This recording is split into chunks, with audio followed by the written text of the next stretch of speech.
Good evening, cult members, and welcome to Pop Culture Cult. I'm Sean. I'm Josh. And this is the Rebel Files, your one-stop shop for everything The Mandalorian. That's pretty much what it is at this point right now. And you know what? We're kind of okay with that at this point in time, yeah, I think. Yeah, we've been talking about it for so long, about what it could be and what's going to happen. And so we're going to review, talk about what happened and stuff. We're a couple days late, mostly because we wanted to give this some time to marinate for both of us. I know I've watched it 3 times. How many times have you watched it? I'm at 3. Okay. I'm at 3 so far. So, and it's easy to do that because it's only like 40 minutes or 42 minutes or something like that. So 36-minute runtime for the first one, I think is what it came out as. Yeah. But we want to talk about, we'll try to do our regular show and stuff. But any other Star Wars adventures other than The Mandalorian that you've had since we last got together? No, I nearly spent a ridiculous amount on figures and Legos. It was one of those scenarios where your points and your credit thing comes back, and they're like, you spend X amount of dollars, you're going to get X amount of dollars back on this, and I'm sitting here going, well, there's like at least 4 figures, then some Legos I want to go get, but I decided at this point that it probably wasn't the best solution with the new Star Wars game coming out Friday and everything else. I was just kind of like, I'll just sit on it for the moment, unless because I still don't have my Mando figure. I've got the second sister, which you were cool enough to grab for me. I grabbed that one, yeah. I still need to get a Cal Kestis, and I still have to find my Mando. So I'm saving it for when I find them. I get that. I still want the Y-wing for Rise of Skywalker. I don't know where I'm going to put it, but because my Poe Dameron X-wing is still in storage, and so now I'm like, do I get it out? And it's the guys. The guys who I don't know if I necessarily envy them, but it's the guys who buy all the limited edition super like Star Destroyer Lego sets and everything. And I'm like, those are so awesome. I need a room just for them. Just for that stuff, right? I need to hit the lottery, so I have a room for all of my stuff. My Star Wars adventures, actually, outside of Disney Plus, has been. I actually restarted listening to the Aftermath series to get ready for Rise of Skywalker, because we both have the philosophy that there's a lot of important information in there from those books that are going to be addressed during the Rise of Skywalker. So I restarted listening to that. I downloaded Resistance Reborn. I have it on my phone. I leave in 27 or something days to go to St. Lucia, which is a 23-hour flight each way. So I'm going to be listening to that when I have one more download to do before we leave. So I'll have all kinds of books to listen to, Star Wars books to listen to on the flight.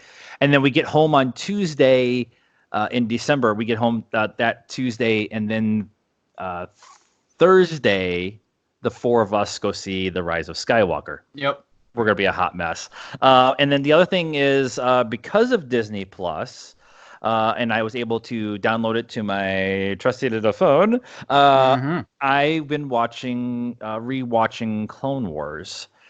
Previously, I'd only gotten to the end of season 2. So I'd gotten through the Mortis arc. And so I was able to download it on my phone and put it on and listen and watch it while I was at work and stuff like that in the kind of the background. And we're at the Citadel right now, so the whole Citadel and Captain Tarkin just got introduced and stuff like that. So it's nice to catch up on Clone Wars, specifically because season 7 or season 8 is coming, and so I want to be ready for that when it comes out. And so I'm doing all the Star Wars stuff. Yeah, I've always found it's unique about that, because like we consume so much Star Wars content like over the course of everything that you actually have to go back and rewatch things or reread things just to pick up on some of those little details. And I know, because I'm doing the same thing kind of with Aftermath in kind of that gear up for Rise of Skywalker, because I know there's going to be things that they've alluded to obviously in this, and I want to make sure I'm picking up on them. Yeah, I absolutely. That'll be the second watch, because the first watch is basically gonna be like this. Right. Pretty much. I keep looking off to the side because I keep waiting for Janice to come home because she's had a long couple of days at work. So I'm apologizing now. She knows we're recording, but whatever. So let's get into one quick Disney Plus story that came out with it dropping yesterday.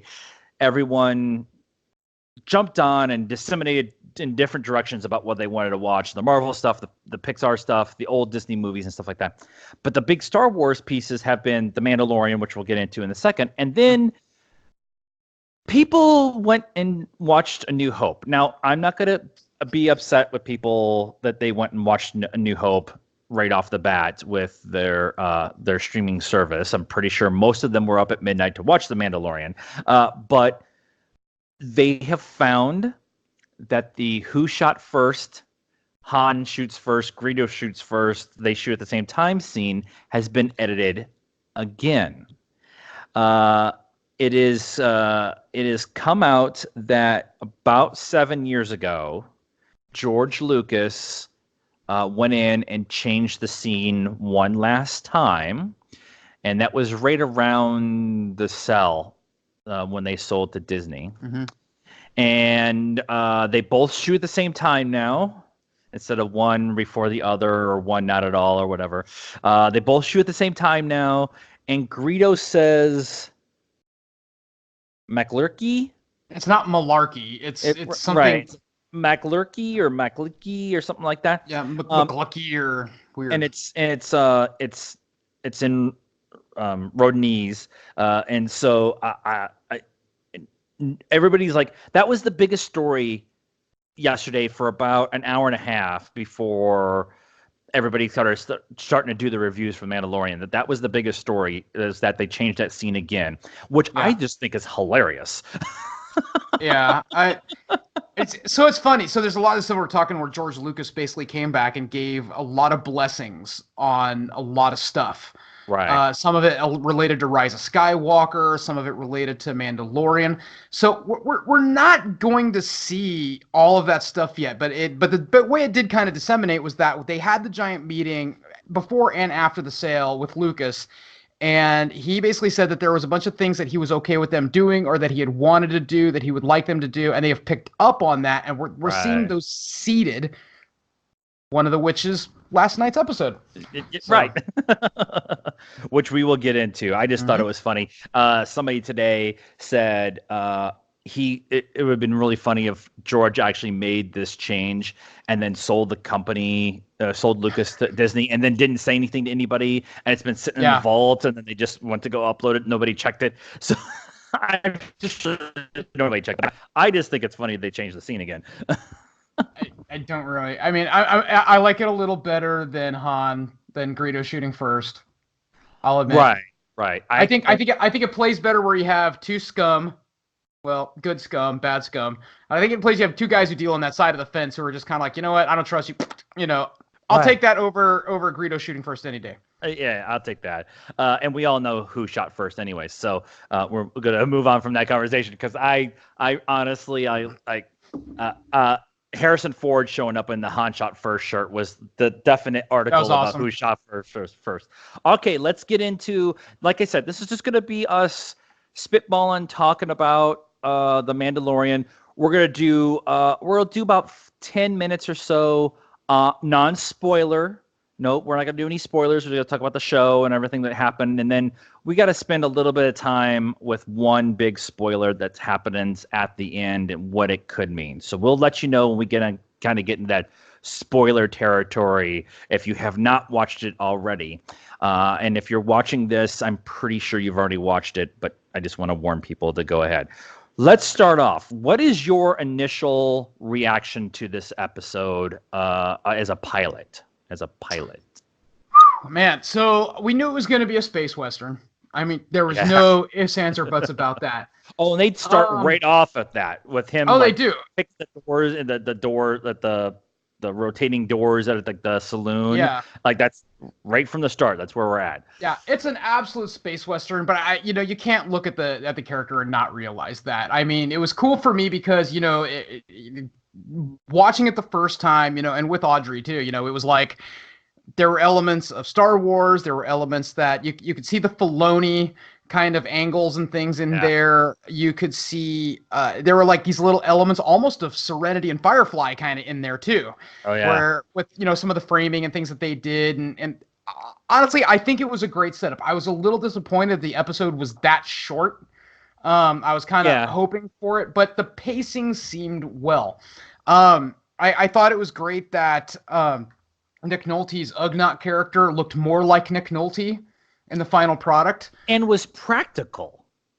Yeah, absolutely. It was a practical effect. It wasn't CGI. Yeah. That was the thing that got me, because his mouth moved a little robotically at times. And so it was a little like disjointing the first time I saw it, but like the second time I was like, oh no, that makes complete sense for Star Wars.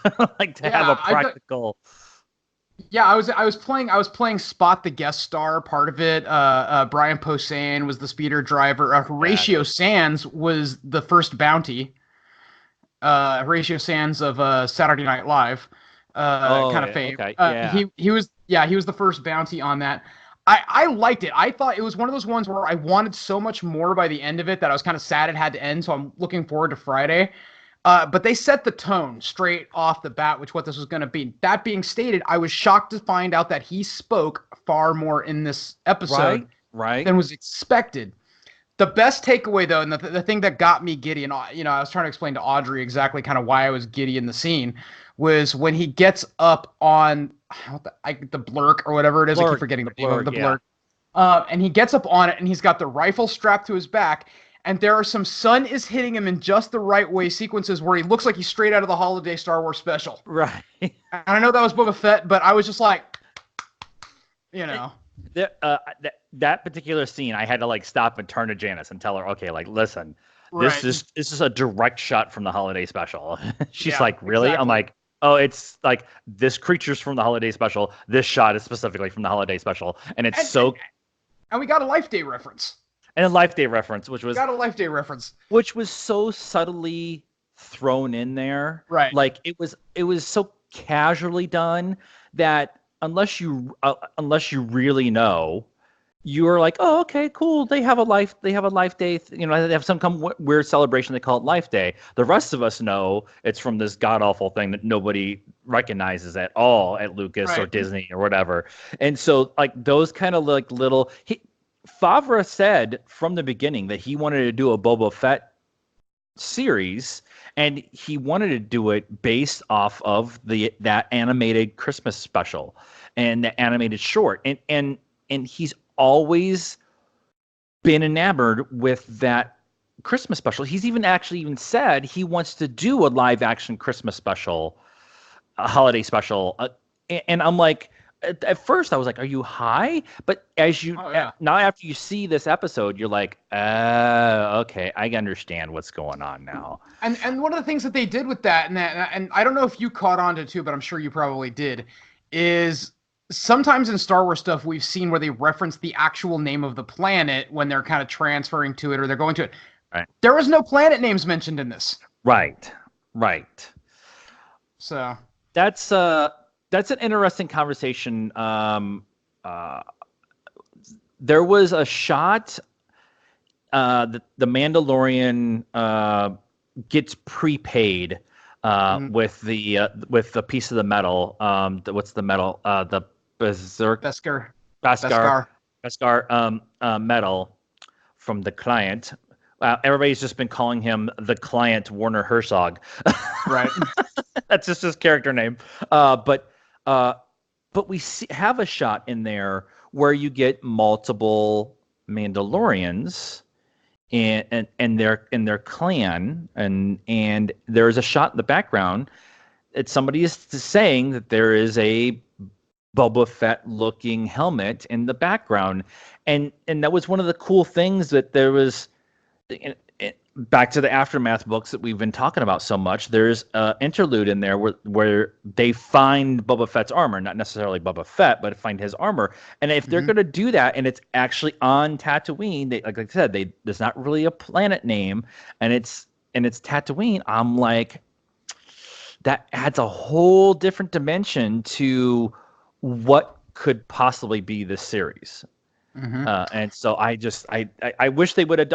I'm glad they didn't do the titles of the planets, but I'm kind of wishing they did. Would have given us a little bit more information. Yeah. So I mean, kind of unpacking that just like a little bit is there's a couple of aspects. One, we know Tatooine wasn't exactly the most pleasant place between Mos Eisley, Mos Espa, and everywhere else. You always had these hotbeds of underworld scenery. Right. Now that being stated, so they go into this and you don't really know what planet is on, so it can kind of be alluded to whichever you want. Tatooine's always been kind of this central figure within the Empire and the storyline. But the fact that you got into this weir, for lack of a better term, the settlement of Mandos were kind of in their own. Like it wasn't like he just walked in the front door and was like, "Hi, honey, I'm home." It was he, making sure he's not being watched. He's going in, so you get the feeling they're still kind of in hiding. And you saw the Mando younglings, you saw people from the other clans there and the tribes, and you see to that point the Boba Fett thing. Now, if you look a little closer at the scene, it's not all of the armor, but it is the yellow coloring on the vambrace. There's like less armor on him, but the helmet, also the posture. The posture was very much Boba. Yeah. So if it was fan service, cool. If it was a little nod to the things to come, or a nod to the Aftermath book, that it could potentially be that. We've seen tribes where the armor is very similar, so it wouldn't shock me that. There's also a point where that particular character turns and looks at the camera in an obvious spot. Like there's not like everybody else is kind of going about their business, but that particular one turns and looks like it's like maybe. Yeah. But the cool part about it is like they obviously got very heavy into the different tribes that were there. So that like multiple members of different tribes at least managed to find each other post Great Purge. And the best thing was the fact that the helmet for the armor for the Smith was so Old Republic Mando. Yeah.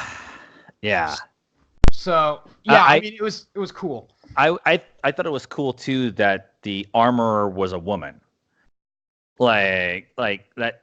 It's very appropriate for the Mandalorian culture, but it's also something that's not very well, in modern day things. Most armorers that out there in the world are men, and so it was a nice little shot there to kind of like. Everybody has their job within the Mandalorian culture, and this has happened to be hers. I also kind of get the idea that she's going to be a reoccurring character, like a Gaiden from Star Trek, kind of somebody he needs to go talk to kind of get some stuff figured out in his head and that kind of thing. The last little bit, at least with that particular scene that I want to talk about is.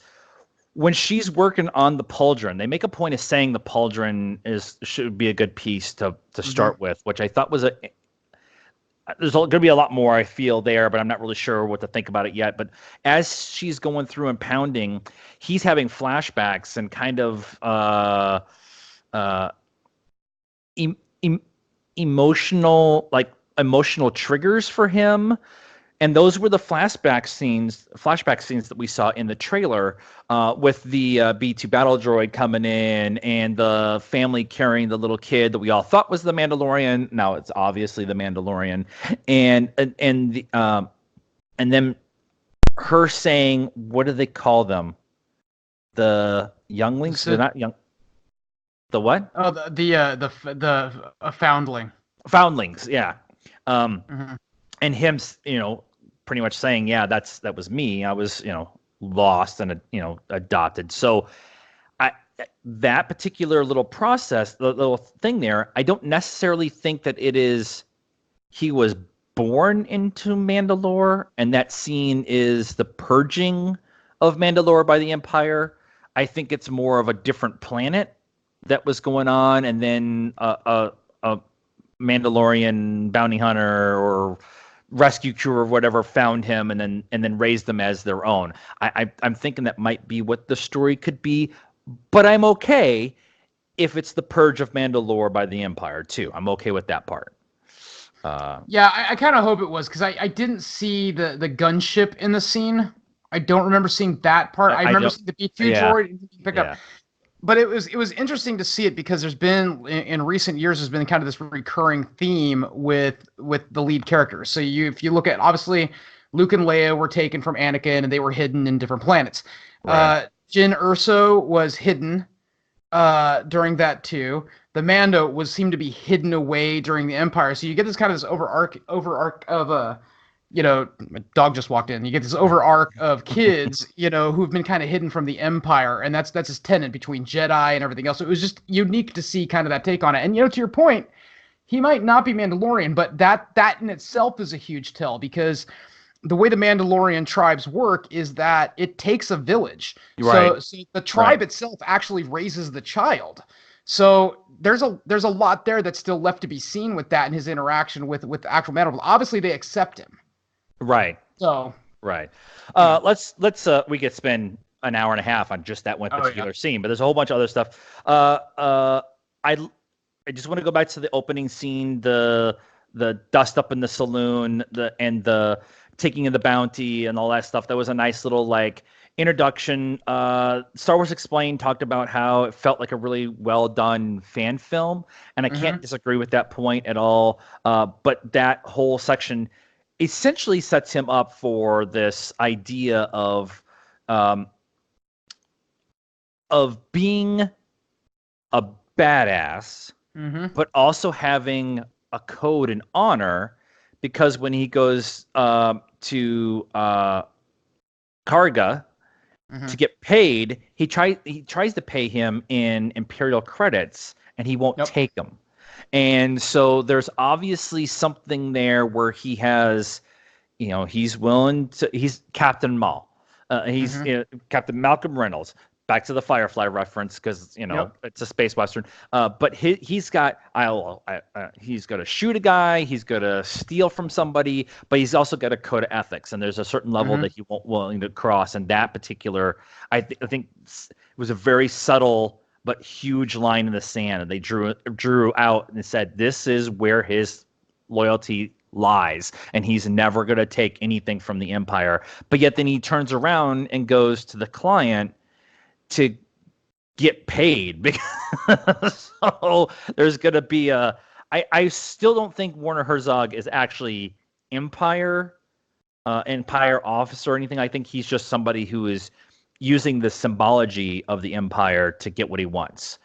Well, and to that point, you've seen references where they were talking in the Aftermath books, where you had high-end political figures, weapon manufacturers, really wealthy to do the Canto Bight type of dwellers, who weren't necessarily part of the Empire, but they were sympathizers. They worked with it. It's the same thing if you go back to kind of the World War II stuff, where you had people who weren't necessarily part of the regime, but they would sympathize. So they would wear little symbols of it and that. And I think it's kind of an ode to that as well. Yeah. But yeah, I don't think he's necessarily aligned to the Empire. I think he's a high-to-do official or scientist of some sort who's aligned to them, but not necessarily part of. Yeah, absolutely. And he's got I can never remember the name of the armor. Beskar metal. So he's obviously rich in something. Has gotten rich with something, and so yeah, I'm interested to see if we get more of him later down the series, and I'm really interested in what's going to happen on Friday because of what ends up happening at the end. And now let's get into the Ugnaught thing for just a second before we go on to the end and really start talking spoilers. The Nick Nolte Ugnaught, I have spoken, all of that is amazing. I love that character from jump. The first 3 minutes of seeing him on screen of I'm going to help you. Why? Because you're going to make it peaceful here, and that's what people want. And him taking shots of the Mandalorian. Your people used to ride these giant monsters. They're the symbol of your clan, of your people, and you can't ride this little cow. I love him taking those shots. So I want more Nick Nolte is pretty much what I'm just trying to say. I don't think we've seen the last of that character. There is a shot in one of the trailers where he is on the Razor Crest with the Mandalorian. Crest with him. Yeah. Yep. So I'm hoping that comes later. All right, let's get into. All right, we're going to talk some spoilers. It's going to get even more spoilery as we get towards the end. So if you have not seen the episode yet, please go away because we're gonna do some major spoiling here. Okay, we get this bounty. We're to this planet. We've learned how to ride a blurg. We got to the little village. Mandalorian's gonna try to be sneaky, and IG-11 is just going in their full blaze of glory. Oh my God, is this Western? No F's given. We get this awesome shootout. Now, how did you feel about IG-88 or IG-11? He needs a different name. How did you feel about IG-11 straight out just being a badass? It's not a shock. I mean, even in retrospect, IG-88 was kind of an a-hole. It's funny, right? So there's kind of that harken back. Again, it's a tiny ode, but it's an ode to the IG-88 versus Boba Fett and kind of Legends thing. Right. So it's kind of a little bit of an ode to that. But on the flip side, it's IG-11 coming in here and basically being super assassin protocol droid. Right. Just this is the rules. This is what we're gonna do. Go in, but then you actually start because you never really get to see IG-88 in action in canon. You get to see it in the expanded universe, but in this type of stuff, you actually get to see how the droids work and why they were so they were scary. They're hyper targeting, willing to self-destruct with thermal detonators. Taika Waititi's voice was a little over-processed. I almost didn't recognize it when he was speaking, but yet I recognized it. But it was the second time through that I really recognized it. I was really listening for it. Yeah. I love the play on it. I hope the Buddha comes back. Yes. That needs to happen. The chemistry between a guy in a helmet that you can't see his face and an inanimate object was so good. Like their banter back and forth and I'm going to self-destruct. Stop trying to self-destruct. We're gonna shoot our way out of this. That whole sequence and just showing how badass IG-11 is. It's hard not to do it. IG-11 is, but also how resourceful and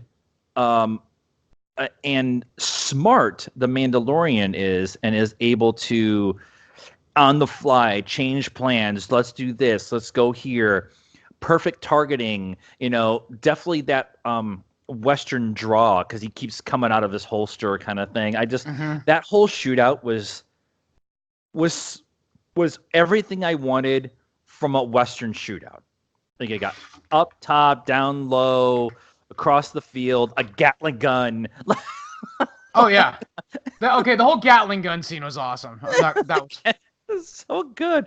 Especially the door opening part. How are we going to open the door? I loved it. They sit there and they turn around, look at each other, they look at the gun, and it's still sitting there spinning. Loved it. Okay, so they get inside and they find this Easter egg. There's no other way of terming it. It is an Easter egg, and it is Baby Yoda.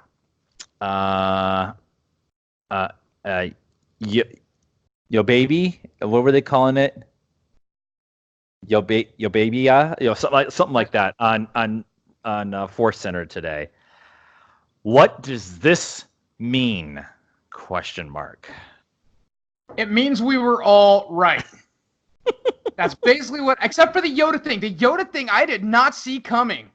That was a twist right there. So we've known for I think a long time. It's been discussed that the MacGuffin of The Mandalorian was going to be centered around a baby. Yep. Now, at the time when this was circulating, we were all speculating, okay, but we haven't seen anything on that. There's been no preview image, nothing to necessarily state that it really was a baby. We've seen him carrying something that could have looked almost like a papoose at one point, I think in a production still. But it really wasn't. It was super early on, this year. So come to it, and we're like, as the series kind of got closer and closer and closer, we're like, okay, well maybe the baby isn't the MacGuffin, or they're just avoiding it for a reason. Right. Then we get onto this, and now we've got whole crap. Okay, so we've got this entire thing now that says, did Yoda get it on with Yaddle in the Jedi Council chamber? Because they were the only two that we were aware of. and they were both on the council. I've heard that. If you think a man alien and a woman alien ain't getting it on, that's just goddamn gullibility. No, but seriously, I love the fact that they called it was the description was 50. Like the target is 50 years old, and we want him back alive, but if he's dead, we understand. We can pay for that, but it'll be less. Like that, like all the little clues had no way did you think it was going to be Yoda. Like no and way. You're calculating in the back of your head, okay, at this time arc, who is 50 years old roughly that we know of potentially in canon story? I was doing the math. Yeah. And I'm like, nope, they're dead. Nope, they're gone. Nope, New Jedi Academy. Nope. And I'm even going back into Rebels, and Clone Wars. And I'm like, and when that happened, I was like, yeah. Oh. Yeah. Well, yeah. That just opened up a whole can of George Lucas blessings. Right. Seriously. So if we're gonna have this Baby Yoda, a lot of people today were complaining that they really didn't want to know more about Yoda and his species. They liked his mystery and stuff. And I think it's okay that they are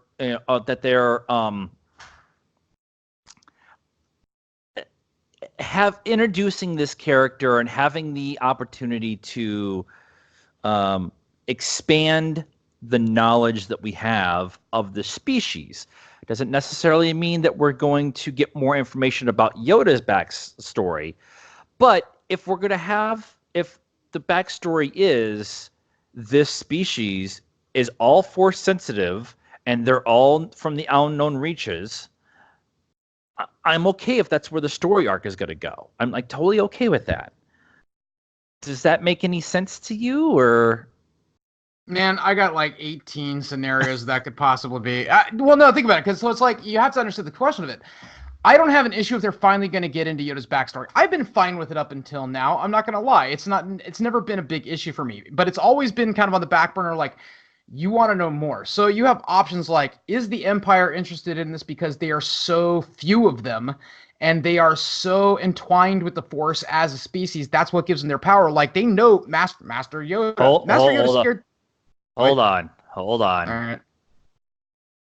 This just came to my head. All right, where are you going? If the baby is 50 and Yoda lives to be 900, are they doing something to get the gene splicing to do a fine long life for Palpatine? I was gonna go there. Okay. I was gonna get into that, and that's exactly what. So potentially, yeah. So if he's 50 years old, that puts it roughly at the time. So Yaddle was in the Jedi Council chamber. It was Phantom Menace. I don't remember Attack of the Clones, but Phantom Menace. So it puts it roughly right about the time when they were discovering Kamino, the whole Sifo Dyas, the cloning thing. So you have did something happen during Palpatine's fight with Yoda in the Senate chamber where he was able to take genetic sampling and create a genetic clone of Yoda that he could potentially use to his own? So the kid might not necessarily be good. It could be evil. Could be Palpatine's Horcrux. Could, however you want to determine. But seriously, though, super long life and to be able to do that. And obviously he was engaged with Sifo Dyas and everything in the whole creation of the clone army. Right. So I think it makes more sense in all actually, despite my whole Yoda Yaddle, getting it on kind of jokes, he really was. He was a monk who was dedicated to the Jedi Order. So I'm wondering if that does have the arc, and that's being introduced now to tie into Rise of Skywalker. Right. It makes more sense. Because he did experiment with ways to keep himself living. He did. And there's, we've talked about how we feel that a lot of the Rise of Skywalker is going to be going around and finding Sith relics and Jedi relics and stuff like that. And that ties into some of the book canon that has gone on with Lords of the Sith and the Aftermath series and the Unknown Reaches with the Thrawn series. Like it all kind of, it's a lot of small pieces, but they all kind of look like maybe they could be possibly connecting with each other.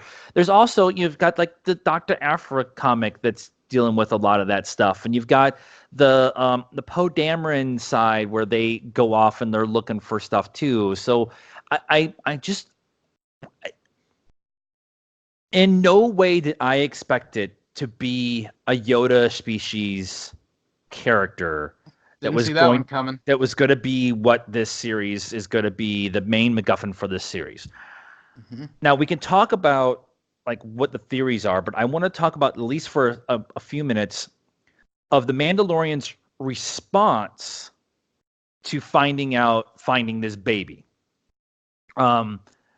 He opens up this Easter egg. There's a baby in it. We all freak out for 30 seconds, and then some realization starts to come in that IG-11 wants to kill it as part of his bounty, and the Mandalorian's bounty was to bring it back alive, but also understood they also had an agreement to bring it back if it was dead, with proof of extinction, I think is what the proof of termination. Proof of termination, that's what it was. IG-11 then attempts to shoot the baby, and the Mandalorian shoots IG-11 in the head, and then there's this beautiful shot of the floating egg and the Mandalorian doing the whole ET phone home finger touch thing, framed in the shadows, showing that even though he's, again, showing that he's a killer and a bounty hunter and will do everything he can in his power to make his money, also has a level, has an honor to himself. And has an instant connection with this baby because this baby is an orphan like him.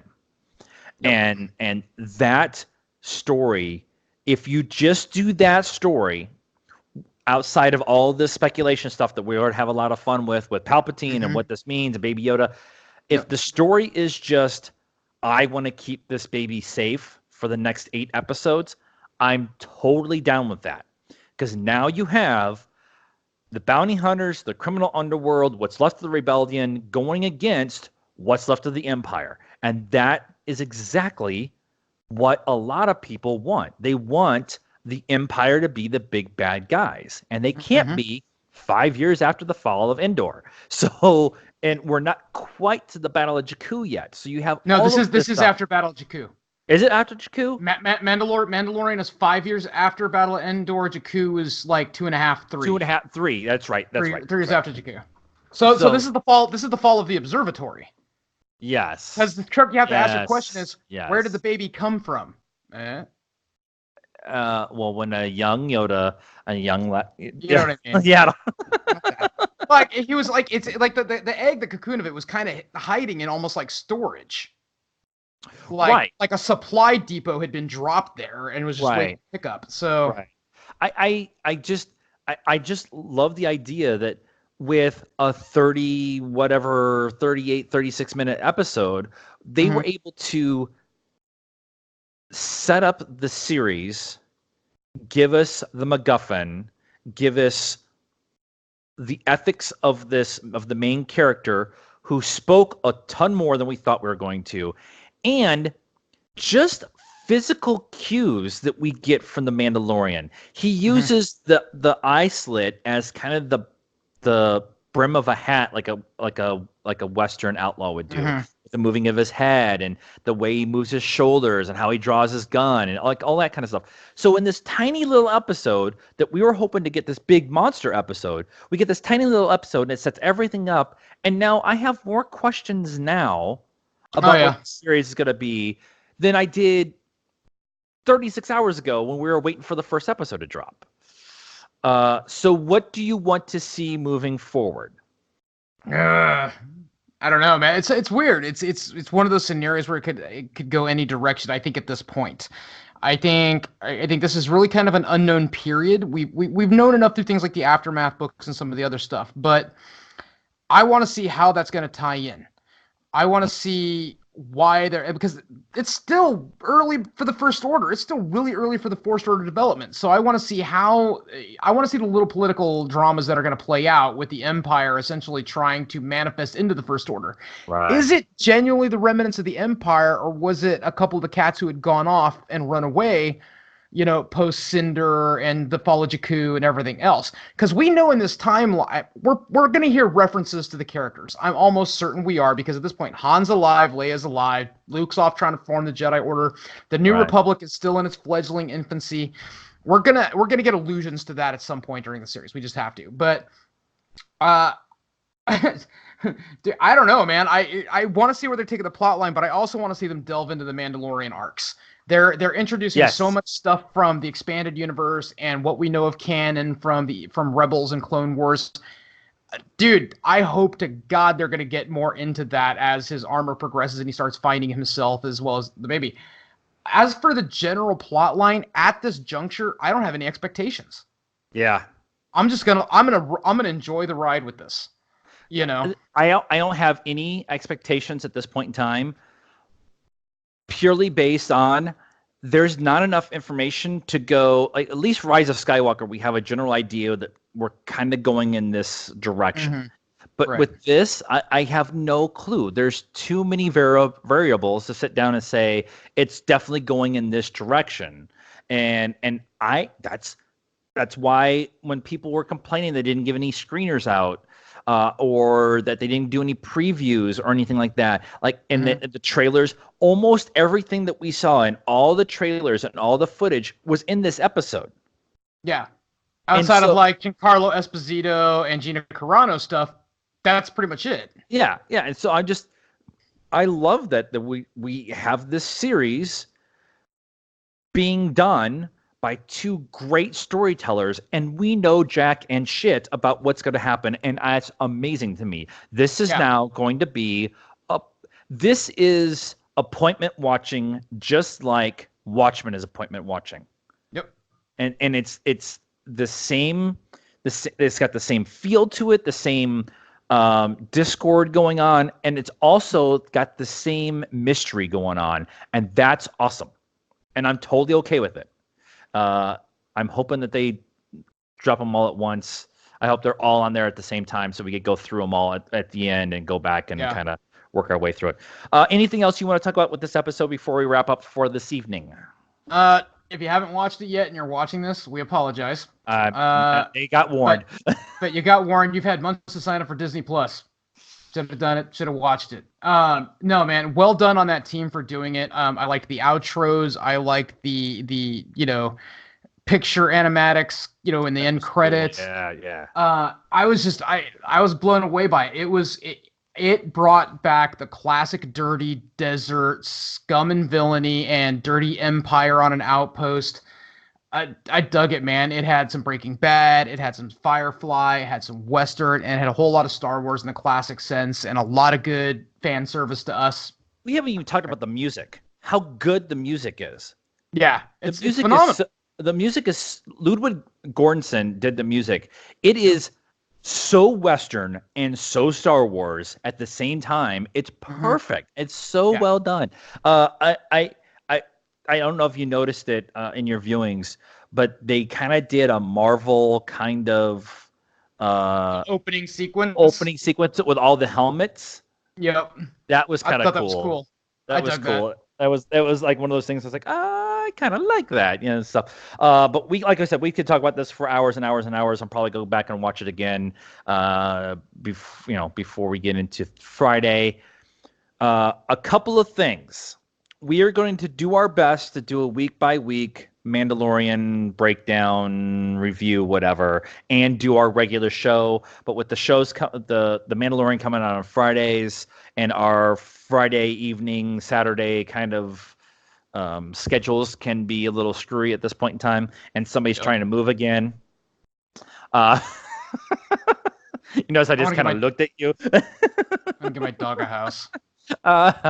So we are going to do our best to do reviews. Like we said, we like to give it a little bit. we don't want to do our initial, like right after the episode drops. We want to kind of give it time to marinate in our heads, give it a couple of viewing, that kind of thing. So we will do our best to do a week by week reviews. Also, we have started a Mandalorian fan page, The Mandalorian. It's called The Great Mandalorian Fan Page. It is a space for everyone to talk about The Mandalorian and Star Wars in general, where you could talk spoilers and you could share art, share articles, and share videos of fan theories or whatever, specifically for The Mandalorian. And I will tag that onto this video. It's on Facebook. Please go out there, subscribe to that channel, or like that channel or whatever it is. And that just to be another space for people to congregate together to talk about this show, because I'm thinking it's going to be pretty awesome. I agree. All right. Do all the other stuff. Like this video, subscribe to the channel, help us on a Patreon, follow us on all the social media stuff, Facebook, Instagram, all that's in the description down below. And until next time, I'm one with the Force. And the Force is with Mandalore. Take care.